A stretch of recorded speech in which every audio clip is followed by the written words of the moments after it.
Додека владата и Спасовски трошат на ангро, распишуваат милионски тендери и делат бизниси во четири очи, стотина медицински лица вработени во Институтот за јавно здравје 2 месеци немаат земено плата.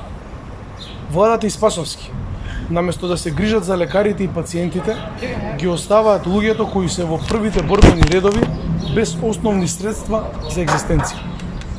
Вработените во Институтот за јавно здравје, кои се дел од целиот процес на тестирање од коронавирусот и секојдневно се во служба на граѓаните во екот на најголемата здравствена криза, во државата немаат ни за леп.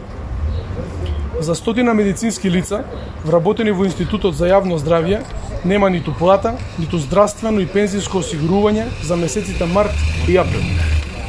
Стотина вработени во Институтот за јавно здравје немаат здравствено осигурување во ет на корона.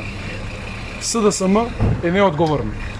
Владата и Спасовски имаат пари за морска риба, октоподи, шкампи и баранцин, за скап алкохол и половина милион шолји кафе и апетисани за функционерите, но немаат за вработените медицински лица во Институтот за јавно здравје.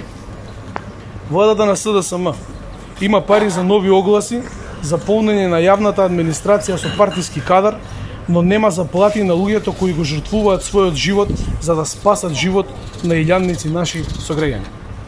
Владата на Спасовски ќе овозможи непречено патување и шетање на функционерите во странство кои ќе можат да трошат народни пари, но не да даваат плати за лекарите, медицинските сестри и болничарите од Институтот за јавно здравје. Криминалната влада на Заев, водена од Спасовски, има пари за се, само за лекарите не. Приоритет на оваа влада не се граѓаните, туку функционерите. Тоа наскоро ќе биде минато. Благодарам на вниманието.